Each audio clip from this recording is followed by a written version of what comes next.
Friends Honik Prajapati तमारो maths science नो teacher मित्रों स्टैंडर्ड 9 ની અંદર ચેપ્ટર નંબર 1 માં આપણે અત્યાર સુધી જોયું કે દ્રવ્યની ત્રણ અવસ્થાઓ મુખ્યત્વે અહીંયા પૃથ્વી પર સંભવી શકે ઘન પ્રવાહી અને વાયુ બાકીની બે અવસ્થાઓ પ્લાઝ્મા અને બોઝ આઇન્સ્ટાઇન સંઘટક એની પણ મેં માહિતી આપી કે જે પૃથ્વી પર શક્ય નથી પરંતુ હવે નેક્સ્ટ પ્રશ્ન સૌથી ઇમ્પોર્ટન્ટ પ્રશ્ન કે શું દ્રવ્યની જે અવસ્થા હોય ચાહે ઘન હોય પ્રવાહી હોય કે વાયુ હોય એના પર જો તમે તાપમાન આપો એટલે ચાહે તાપમાન આપો એટલે કે વધારો કરો અથવા ઘટાડો કરો તો શું કોઈ ફેરફાર થાય મતલબ ઘન પ્રવાહી બને પ્રવાહી વાયુ બને અથવા વાયુ હોય ઘન બને એ આજે આપણે શીખવાનું તો એના માટે તમારા બુકની અંદર એક પ્રવૃત્તિ આપી છે એ પ્રવૃત્તિની અંદર જોઈએ તો એક સ્ટેન્ડ લઈને તમારે શું કરવાનું નીચે સ્પિરિટ લેમ્પ ઉપર તમારે બીકર રાખી દેવાનું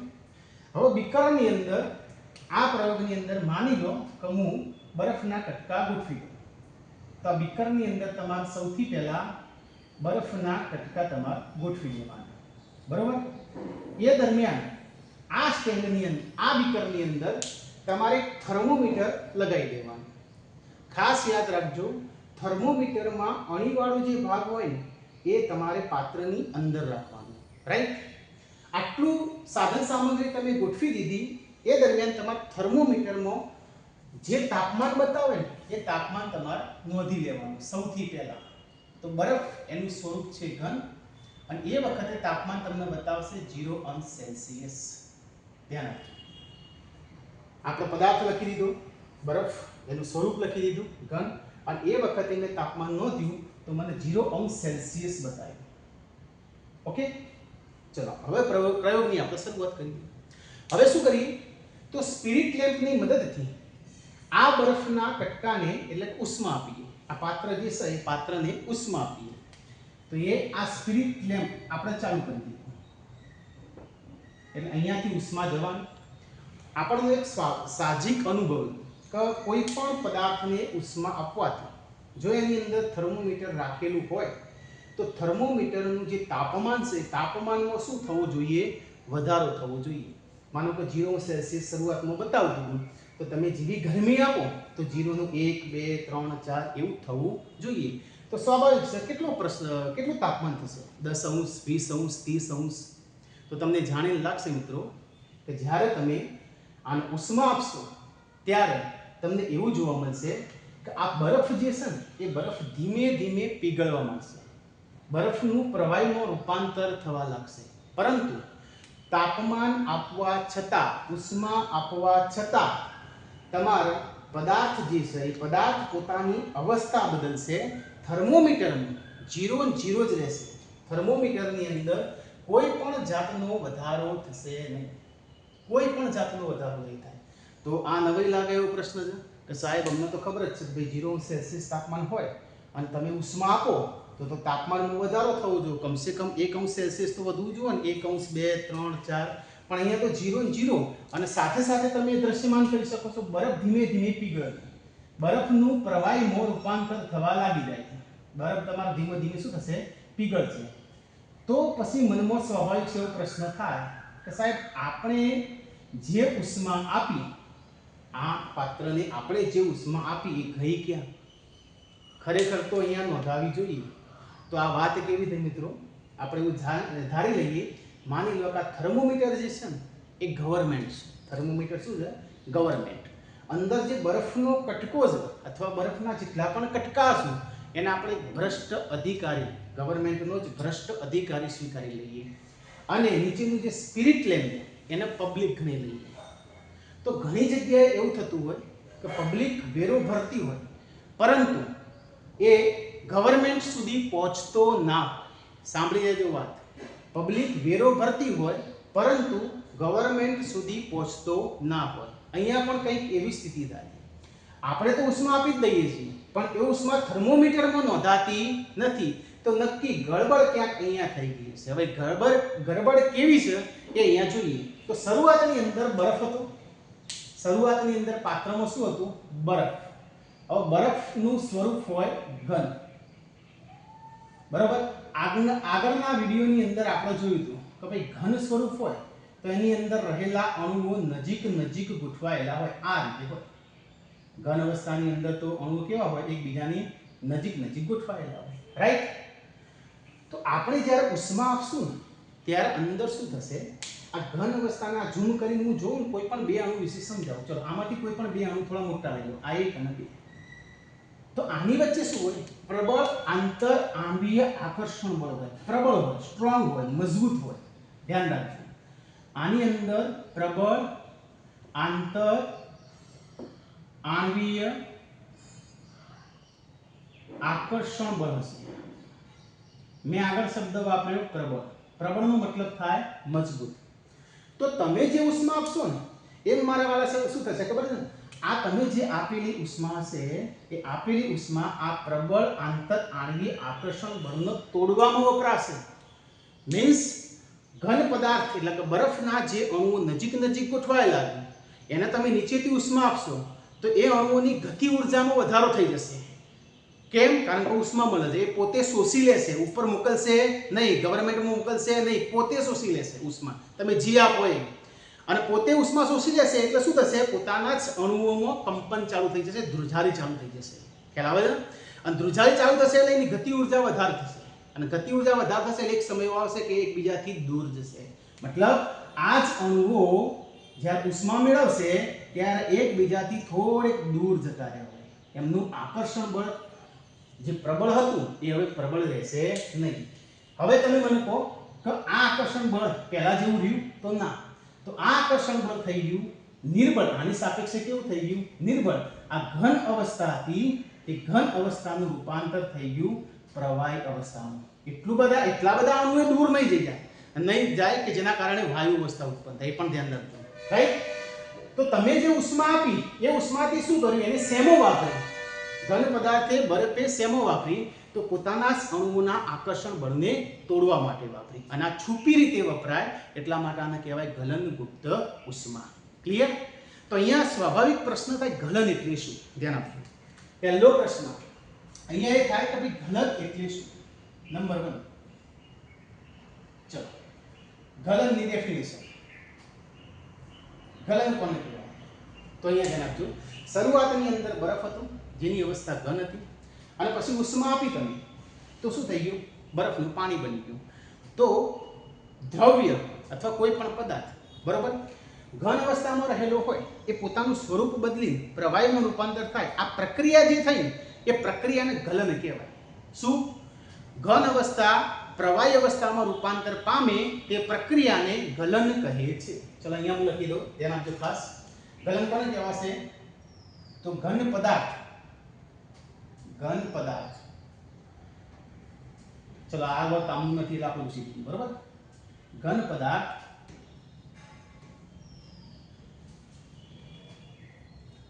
પ્રવાહી અવસ્થામાં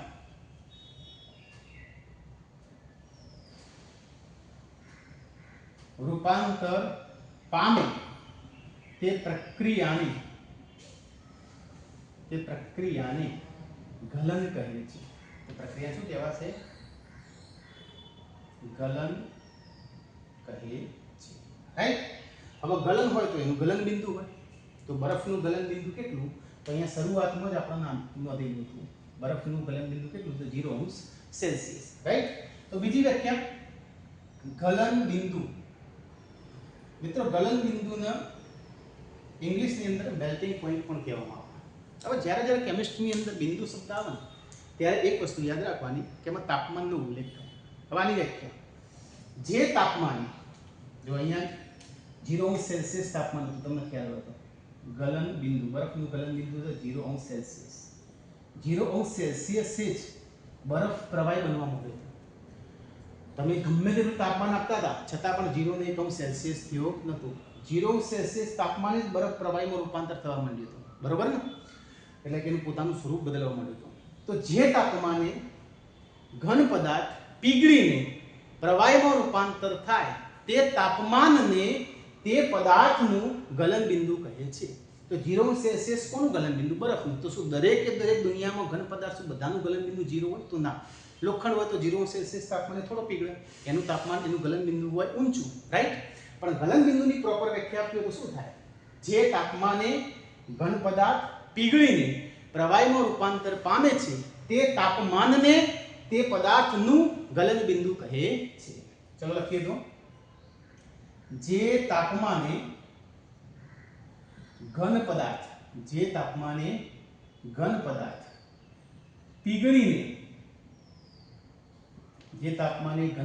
પીગળીને પ્રવાહીમાં રૂપાંતર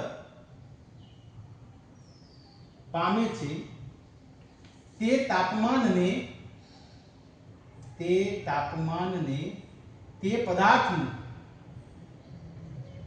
પદાર્થનું ગલન બિંદુ કહે છે. તે તાપમાનને તે પદાર્થનું ગલન બિંદુ કહે છે. બરાબર. અને અહીંયા એક પોઈન્ટ કરીને લખી દઈએ આપણે તો ભાઈ બરફનું ગલન બિંદુ કેટલું છે? MCQS માં પૂછાય તો ધ્યાન આપજો. બરફનું ગલન બિંદુ 0 અંશ સેલ્સિયસ. હવે તાપમાનના ઘણા બધા એકમો સેલ્સિયસ હોય, કેલ્વિન હોય, ફેરનહીટ હોય, રાઈટ?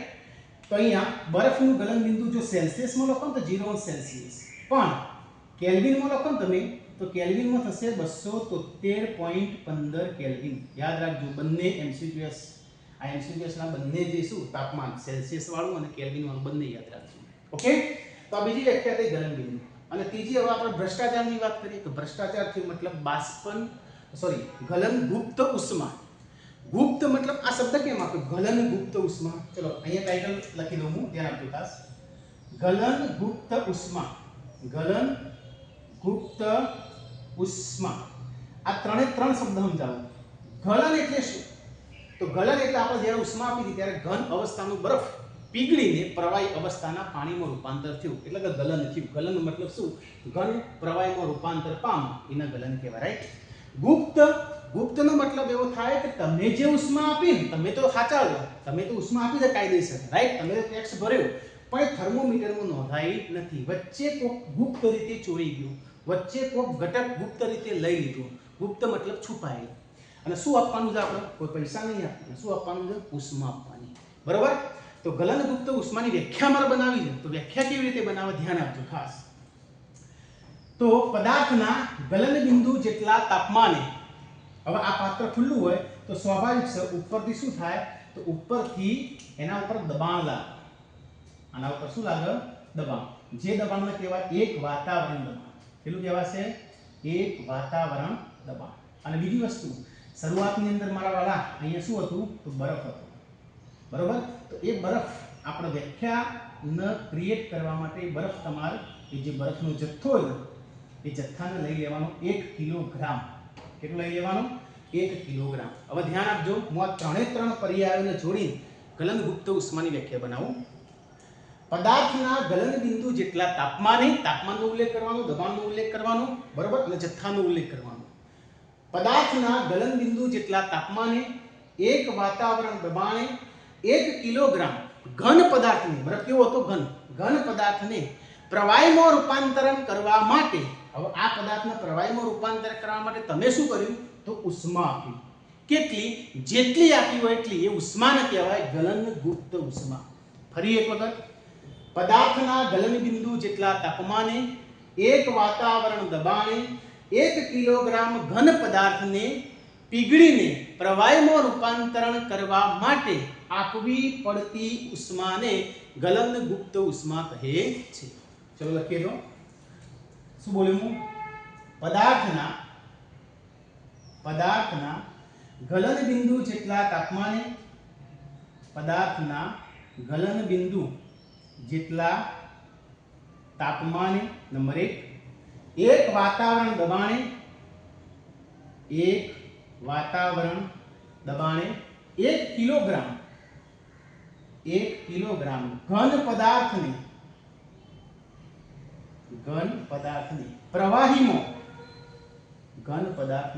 પ્રવાહીમાં રૂપાંતરણ કરવા માટે અથવા ગલન કરવા માટે, બરાબર, પ્રવાહીમાં રૂપાંતરણ કરવા માટે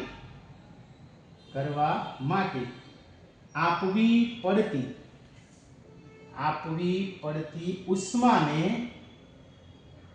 ગલન ગુપ્ત ઉષ્મા કહે છે. ગલનગુપ્ત ઉષ્મા કહે છે. રાઈટ. હવે મનમાં એવો પ્રશ્ન થાય કે ભાઈ ચાલો હવે ગવર્મેન્ટે એવું કીધું કે ભાઈ મારા જોડે તો કોઈ ટેક્સ આવ્યો નથી અને તમે એવું કહો છો પબ્લિક તરીકે કે સાહેબ મેં તો ટેક્સ ચૂકવી દીધો છે. તો વચ્ચે ગડબડ થઈ એટલે તપાસ થઈ કે ખરેખર કેટલા રૂપિયાનો ભ્રષ્ટાચાર થયો.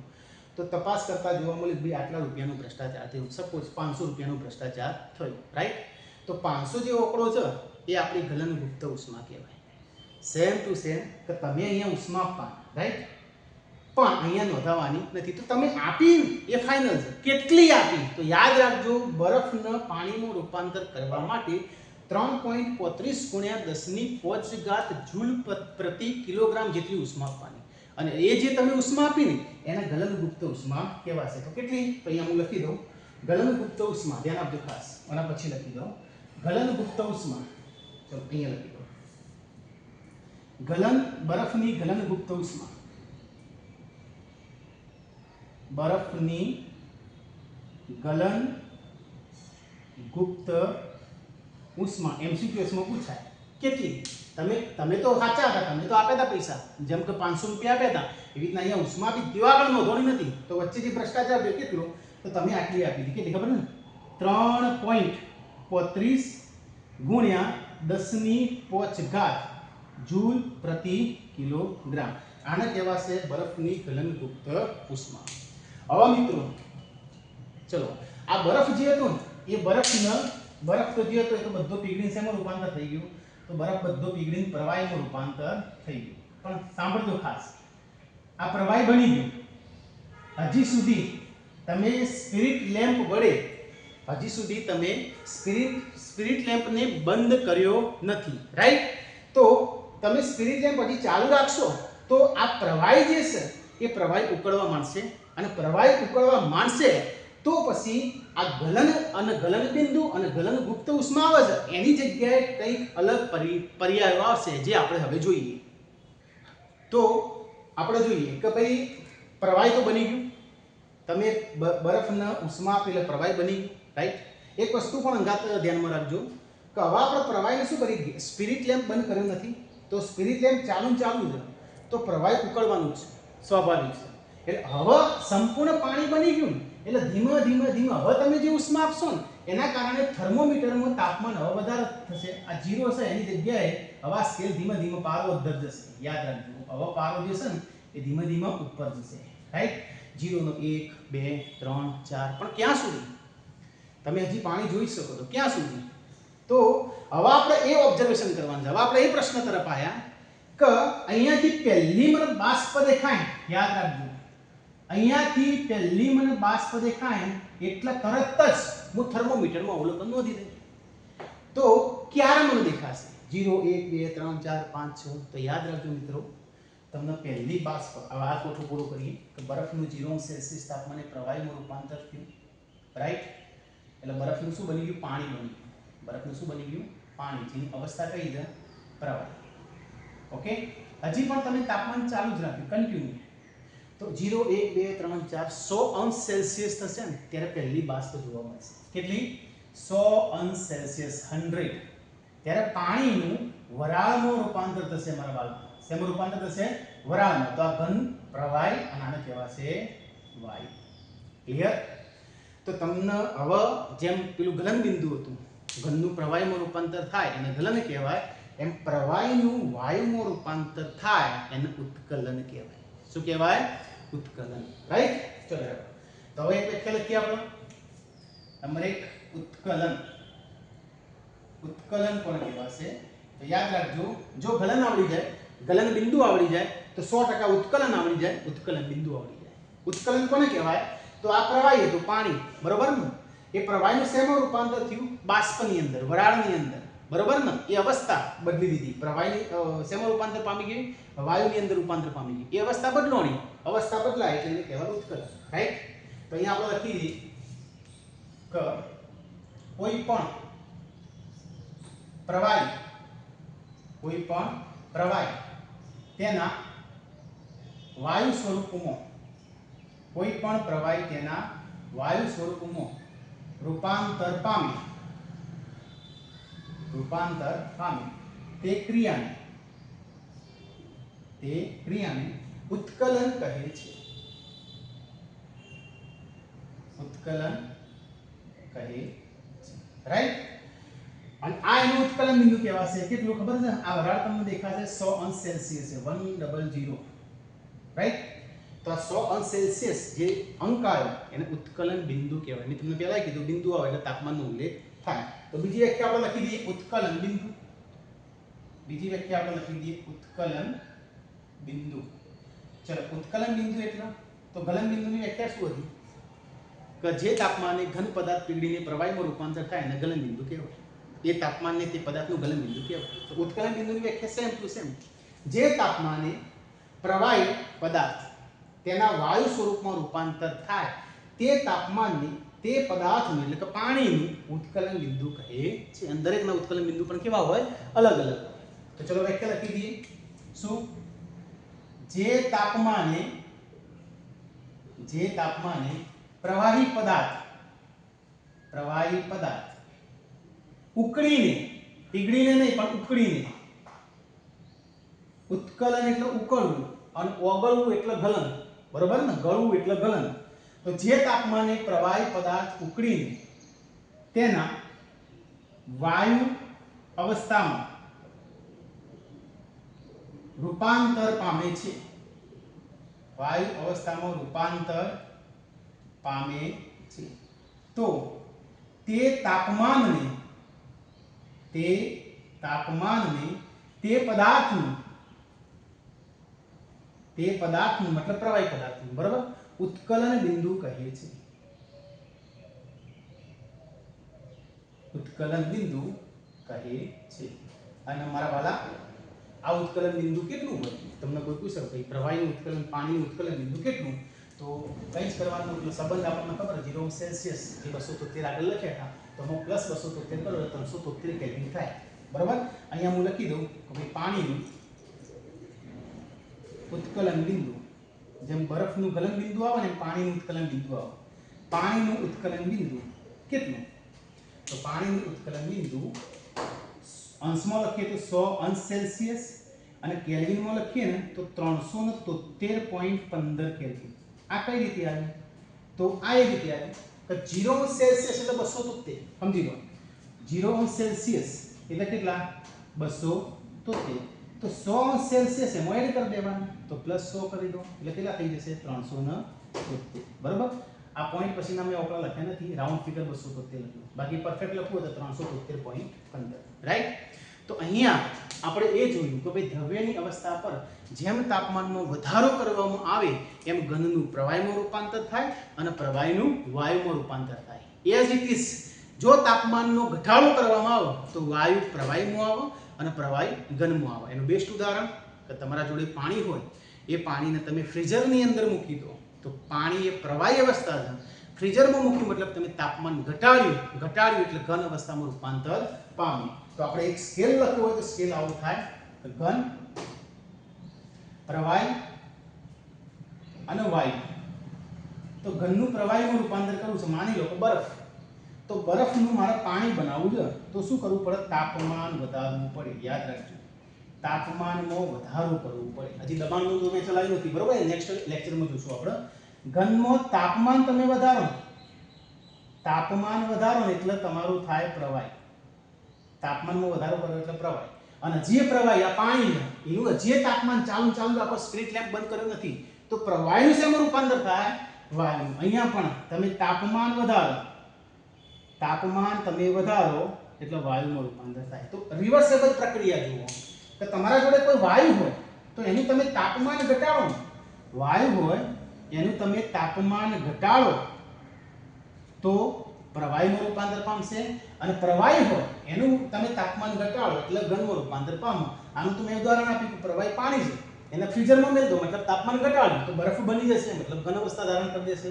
તો તાપમાન ઘટાડો. રાઈટ. આ રીતે દબાણમાં પણ ફેરફાર કરવાથી અવસ્થા બદલી શકાય, જેનો વિડીયો આપણે નેક્સ્ટ વિડીયોની અંદર જોશું. હજી એક લાસ્ટ વાત હું તમને કહી દઉં. આખા 2 પ્રશ્નનું સૌથી ઇમ્પોર્ટન્ટ વસ્તુ, જ્યારે 0 સેલ્સિયસ તાપમાન હતું તમને કોઈ પ્રશ્ન પૂછે કે 0 અંશ સેલ્સિયસ તાપમાને પદાર્થ કઈ અવસ્થામાં હોય, બરફ કઈ અવસ્થામાં હોય, ઘન અવસ્થામાં, પ્રવાહી અવસ્થામાં કે વાયુ અવસ્થામાં, તો યાદ રાખજો 0 અંશ સેલ્સિયસ તાપમાન એવું તાપમાન હતું કે પદાર્થ ના ઘન કહેવાય કે ના પ્રવાહી કહેવાય, એ ઘનનું પ્રવાહીમાં રૂપાંતર કરતું તાપમાન કહેવાય, રાઈટ. અને એ દરમિયાન બરફના કટકા કરતા, પકડજો, બરફના કટકા કરતા એમાં રહેલું જે પ્રવાહી છે એ પ્રવાહીની ઉષ્મા વધારે છે. કેમ? તમે જે ઉષ્મા આપવાના ને મારા વાલા એ બધી કોણ લેવાની? બરફ. અને બરફ લઈને શેમાં રૂપાંતર થવાનું? પ્રવાહીમાં, રાઈટ. એટલે સ્વાભાવિક છે કે 0 અંશ સેલ્સિયસ તાપમાને ઘન પદાર્થ કરતા પ્રવાહી પદાર્થ જે હોય એની ઉષ્મા વધારે હોય. ધ્યાન આપજો, ઉષ્મા કેવી હોય? વધારે. કેમ? એનું કારણ એ બરફનું તો અસ્તિત્વ જ નહીં રહે, ઘન પદાર્થનું તો અસ્તિત્વ જ નહીં રહે. તમે જે ઉષ્મા આપી એ બધી કોણ ગ્રહણ કરી ગયું? તો પ્રવાહી. તો ઘન કરતા પ્રવાહીમાં ઉષ્મા વધારે હોય. એઝ ઇટ ઇઝ પ્રવાહી અને વાયુ, યાદ રાખજો, પ્રવાહી અને વાયુ આ 100 અંશ સેલ્સિયસ તાપમાને ઉત્કલન બિંદુ જેટલા તાપમાને વાયુની અંદર ઉષ્મા વધારે છે. વાયુની અંદર. કેમ? કારણ કે તમે જે ઉષ્મા આપી એ વાયુ પોતે લઈ પોતાના જે આંતરાણવીય આકર્ષણ બળને ઉપરવટે જઈને તોડીને, ઉપરવટે જવું મતલબ શું? એક શબ્દ ચોપડીમાં એક શબ્દ વાપર્યો, ઉપરવટ એટલે એમના વચ્ચેનું જે આકર્ષણ બળ હોય એ આકર્ષણ બળ કરતાં વધુ બળ તમે બહારથી આપો તો પછી શું થાય? એ આકર્ષણ બળ તૂટી જાય અને મુક્ત સ્વતંત્ર રીતે અણુઓ છૂટા છવાયા થઈ જાય, રાઈટ. તો અહીંયા પણ એક વસ્તુ યાદ રાખજો કે 100 અંશ સેલ્સિયસ તાપમાને વાયુમાં ઉષ્મા વધારે છે. કોની સાપેક્ષે? પ્રવાહીની સાપેક્ષે, રાઈટ. કમ્પ્લીટ. તો મિત્રો અહીંયા સુધી આપણે દ્રવ્યની અવસ્થા અને તાપમાનના ફેરફારની અસરનું સંપૂર્ણ શાંતિથી આખું લેક્ચર ભણ્યું. જો તમને આ વિડીયો ગમ્યો હોય તો પ્લીઝ આ ચેનલને લાઈક કરજો, શેર કરજો અને તમારા મિત્રો જોડે આને શેર કરજો, તમારા મિત્રોને કહેજો. અને મારી ચેનલમાં જો તમે નવા હોય તો આ ચેનલને પ્લીઝ સબસ્ક્રાઇબ કરજો. જય હિન્દ.